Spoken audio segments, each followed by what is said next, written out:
How's it going, man? Good. Good to see you. Oh, look at this bike. You like my bike? You might need a little air there. Yeah, that's all right. You got me here.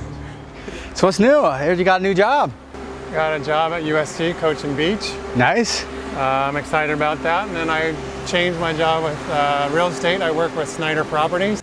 I've known you for a while now, and it seems like you live and breathe volleyball. You love it. It's one thing to play it and to be a recreational guy, but every time we've ever talked about it, I can tell that it's something that you love. You know, it's more than a game.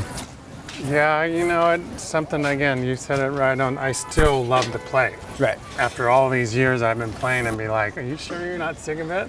But I still love to play. So Eric, I knew we were going to come down to the beach today in Pepper, so I have to get into the roll here. Yeah, you gotta get in those These glasses. are the official volleyball glasses. See, I should be able to beat the Olympian, right? With these things on? That's right, that's the first part, the glasses. So speaking of the Olympics, I'm going to throw these down. You and I have chatted. What was that like? I mean, being a part of that, because you were a big underdog, correct? Yeah, we are a number 9 seed going in the Olympics.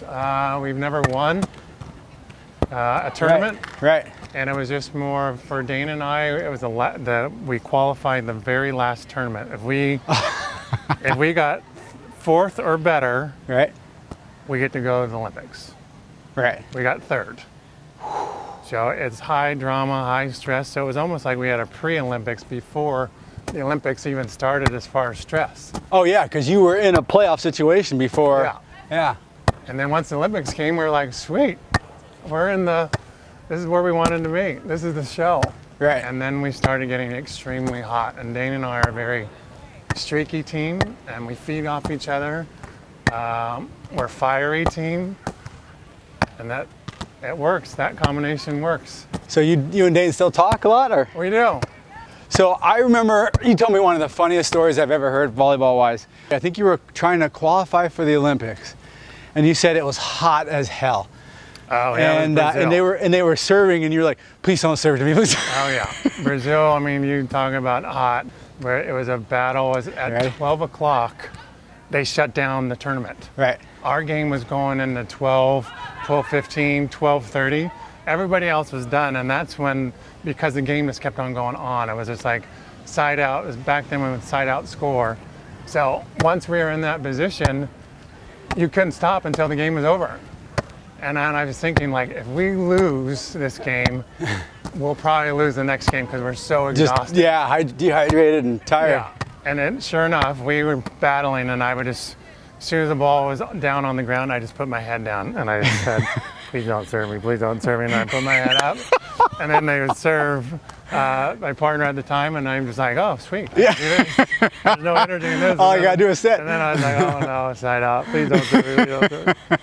But it was a battle of just who was going to win that long rally, and it ended up being 15-13. Right. We ended up winning, and that team that lost the next game. It's just like you thought. Right. There's too much at 12 o'clock in Brazil. It stops from 12 to 2, and we went into like 12:45. This year, you got to play the Hermosa Open again, right in your hometown. How great was that? Right. You know, at first it was more like Jeremy and Casey are like, hey, is this for me? Right. Or is this, you made a mistake? You know, this is Eric. I retired, almost 10 years ago. How long had it been before? When was the last time you played a competitive for like an AVP? 2008. Oh yeah. So it was 10 years, almost to the date. It was just more of, I am in good condition, so that's probably a good thing. Right. I do play still on a weekly basis. Okay. But the only thing is I play big court. Oh, right. I play the big court where it's a lot longer. I play side out scoring where the games, it's for exercise. It's not for competition wise. Right. So the court is significantly being a bigger smaller. court, it's a lot more running, a lot more side to side. Yeah. So I'm calibrated for big court, so it is adjustment. And then, the guys are getting taller. Yeah. Were you hearing chants of the bod? Is there any bod chants going on? Yeah. The body? I'm still in good shape, so that's fun. But it was more of a couple things. One is people that are similar to my age, like 49, 50, 51 in there. Right. They're like, oh, I can do it then. It motivated them to do like, shoot, if he can do that. That's awesome. I can do, I can do working out. I can do more stuff than I'm actually doing. Maybe I'm So limiting myself. you probably sent a lot of people to the hospital because they were trying to do what you were doing. Well, at least at the end they got in shape. So, but They were healthy looking in the hospital bed. But it was also the kids that I coached. They Yeah. were in awe too. Like, I had no idea you can play like that. I'm like, well, where do you think I came from? I mean, I knew Remember I'm a 2000? medal. They weren't. Then the sad thing is they probably weren't even born. Yeah. They're like, yeah, I was just born.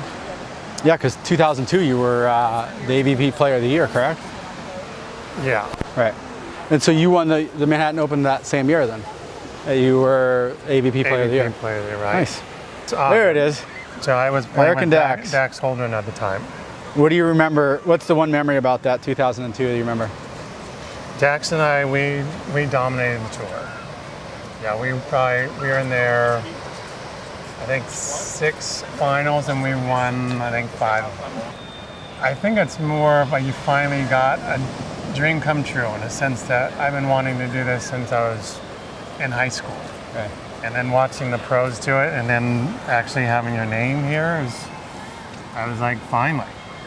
At least I had my opportunity. I think in 2001, made it to the finals and lost. Yeah. Who'd you lose to? Who was Long and Steinmetzer. Okay. So I was like, oh my gosh, you gotta be kidding me. I was this close to getting what I wanted. Right. And I missed it. And this one was just a dominant. We dominated the whole tournament.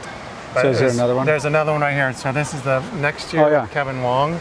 Okay. And this one was a battle. This one was against Jose Loyola and Ingenio Basile. Mm-hmm. And it was more of the battle of attrition because we lost early and they lost early and we kind of made it all the way to the finals. Right. And it was just back and forth. It was whoever was going to come out the strongest and last the longest, and we lasted the longest. And then there was one guy, I was with Todd Rogers. Yeah. We're Santa Barbara guys and went to the Olympics and played against each other. And they were like, Did you guys go to school hey together? Todd, how's it going? Can I get your autograph? And I'm sitting right there. I was like, wow, people forget real quick who I am, but whatever. And then I think you guys said, can you take my picture with, I said, with Todd? And he's like, yeah. And I go, sweet, yeah, let me take the picture with Todd. And then it was like 15 minutes later, he goes, oh my God, I had no idea that was you sitting there. I'm like looking at my face, did I change? I mean, now my role has changed and developing that next talent and finding those next Olympians. Right.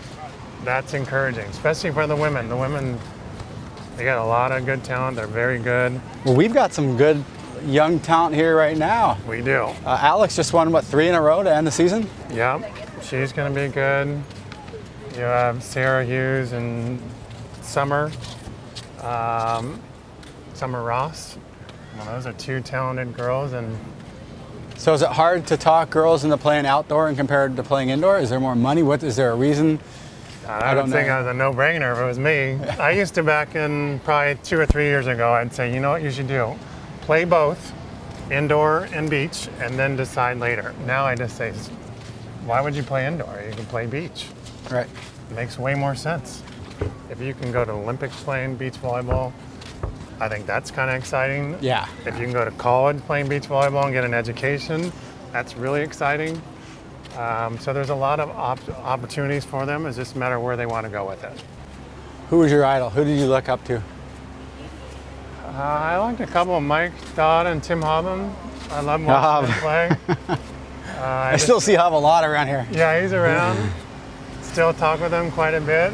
I think in honor of the 6th man, we should go here. To Shellbacks. I think Shellbacks, right? We've logged a few hours in here.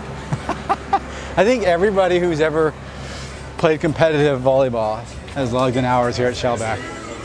Speaking of volleyball, I mean, they've got everything in here. They've got a lot of them. So many cool volleyball stuff. A lot of people that I talk to about you were always like, he's the most serious person. And I heard stories about you when you were in school in Santa Barbara. All the kids would be out. You would be in the room working out. I was a fiend. I liked it. I Yeah? like to work out. I like doing the jump. And there's one thing up in Santa Barbara is I saw this jumping machine. It was this gymnastics belt, and it was like a leaper kind of deal. And we put like bungee cords where it would yank you down, so we would try to jump, but I connected it, we made these 2 boxes filled with sand, and we'd be in the middle and we just jump as much as we can like crazy maniacs until we couldn't jump anymore. But I liked it. Do you want to be generous? What do you want to be known for when you die? What are you going to be, some of the things is like, what are you going to be happiest? Like, what are they going to be like put on your gravestone? You know, super selfish, super wealthy, it'd be like, okay, that's all material things. What about the person? Was he loving, caring? Did he give back? Did he do stuff for other people? And I think I've done a very good job, almost to the fault of doing too much as far as the charity work and not doing more on the wealth side. So I'm still trying to find that balance of everybody wants to be wealthy. Right. But there's also life, too. There's life wealth as far as how you feel as an individual and how people are going to speak about you when you, God forbid, die. It's like it's going to happen. It's just a matter of what meaningful impact did you make on someone else. And now you have a long-term girlfriend and two kids. How old are the kids now? She has 2 kids. I have 2 kids, so we're a blended family. Brady Bunch. Yeah. It's fun. It's hectic. 2 7th graders, 2 5th graders. Oh yeah. But it's just, again, it's managing family time. We're big on that, going on vacations together, and then whatever they're interested in. Hi there. Thank you so much. You're welcome. You want anything to drink? No, not that. I mean, you can. I'll get water. I don't remember any losses. I don't remember, I've heard stories about you, not only growing up playing volleyball here, but after you played volleyball, you would clean up the beach. I still do that, and I try to pass that along. So it was again, the guys at Marine Street. It was the older, like Tim Hovland, Mike Dodd. I was noticing them go down to the water, and there was trash there, and I noticed they would pick it up and throw it away. Right. And I was like, and it's not theirs. No, not even. It was just something they did. It was just more of a natural thing, and I kind of watched them for a while, and then I always did it. And then what I do at my tournaments as well is we are going to leave the beach cleaner than we arrived, no matter what. I'll continue doing that. Like, we do not leave our trash behind. Right. One of the things we're doing is anybody that comes to the house, you take their phones and you put it up on a countertop. Oh, is that your house? Yeah. So you can't sit on your phone by yourself, and then it's still an adjustment period where they're.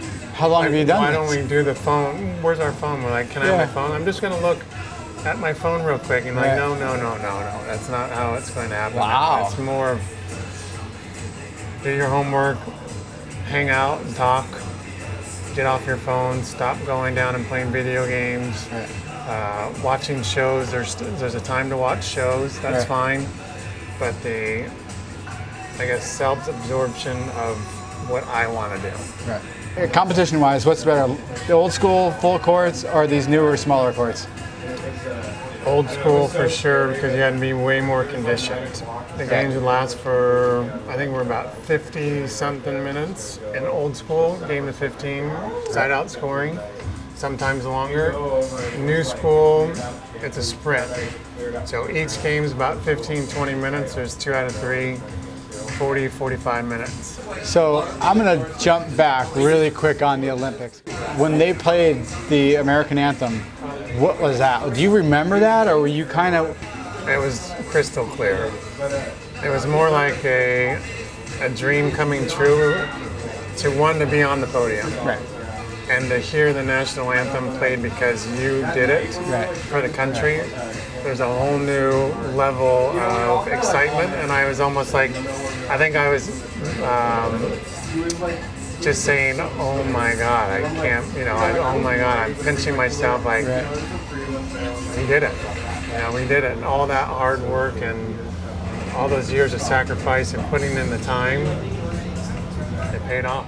My mom died when I was 19 and my dad at 29. Oh, okay. So I didn't have them for very long, but they instilled stuff into me that had to survive. It's odd though, my dad was a plumber and my mom, she did charity work. Wow. And it's kind of odd. probably not a very appropriate name, Southwest Retarded Children. She worked for them. It's kind of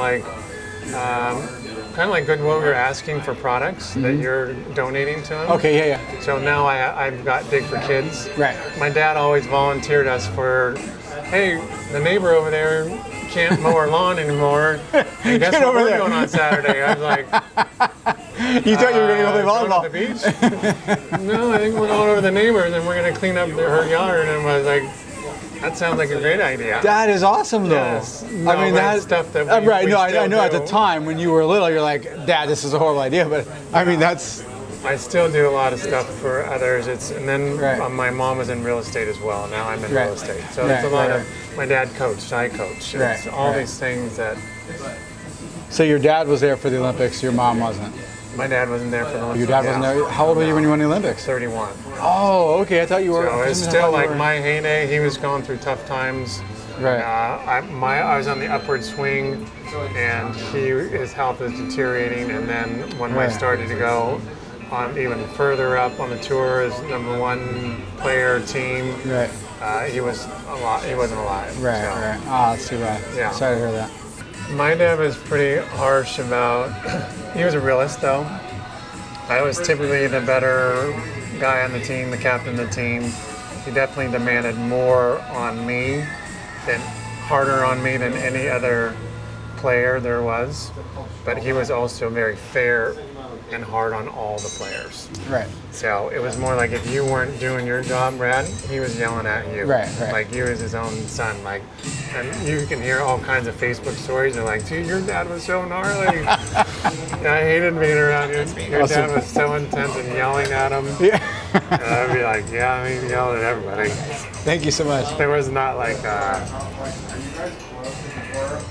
no, he didn't yell at me. It was like he yelled at everybody. Right. Everybody on your team, and then the opponents were like, is he gonna yell at me? Are you a Rams fan? I want LA teams to win, but I'm a Raider fan.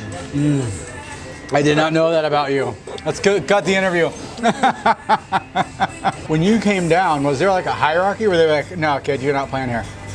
At Marine Street there was. Right. Oh yeah. So how did you eventually get in? How did you just won? You finally build a name? No, like as soon as those guys, the pros were coming down, it's all Orange Court. You never went on Orange Court. You went on like green and yellow and all the ones down that way. Right. You wouldn't even look at that court. That is so cool. So we're in the middle of the game and Tim Hobb would come down and what's the score of this last game? You're like, last game? What do you mean? We're moving, apparently. And then you would move. So as soon as they needed someone, eventually after I kind of went up the ranks, then they're like, hey, Eric, you want to play? And I was like, yeah, let's play. So you're pretty stoked? You're like, Oh, yeah. do you remember? Like, oh yeah, I remember when they came around. I don't remember the day. It was more Right. the opportunity. And then Brian Ivey and Brian went to USC. He's an indoor giant blocker, 6'8". He and I played 6'8" back then. Wow, that's He and I played together, and then we started taking down Tim and Hobb, or Tim and Mike. And that was kind of like, oh wow, now we can compete against them. That was the eye opener. Like now we can stay on Orange Court. Now we can kick other people off Orange Court. I mean, how great was that? You got to play volleyball, for a living. You're in the $1 Million Club for playing on the beach. Right. How great is that? That's a great way. If you can make beach volleyball and make it as a business, is which I had the opportunity to do it. No regrets. Right. Definitely no regrets. I wish. The bummer part is when you're done and your friends that went into business and you're trying to go into business. I mean, I wish there was like a smooth They had a transition. running start. They had a running start, and I was just like, gosh, look how far they are ahead of me. I have no idea how to get up there. That's difficult. So this is heavy. This is a true deal. Real gold in there.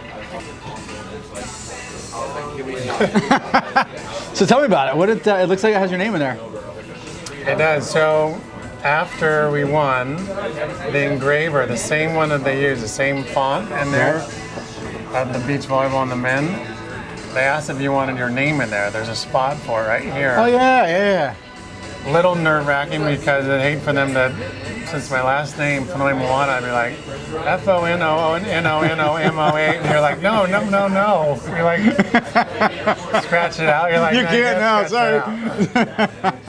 But yeah, it was the same one, and an opportunity to get your name on there. I mean, it's... Yeah, I mean, that's insane. And this is You something can't that, take it and go, no, that one's mine. You're like, no, I think it's mine because there's my name on there. So it has a little tarnish in there now for all these years, but Right. mainly I would use this for talking to kids and Right. motivational speaking as far as like, hey, you know, dreams do come true. I mean, there's no reason why you guys shouldn't be thinking about what you want to do when you grow up. right. You know, I think I was 7 and I said I wanted to be in the Olympics. Yeah, how crazy is Like that? 7. My sister was an Olympian too. Okay. So she was a 100-meter butterfly. My brothers and sisters were the best on the team.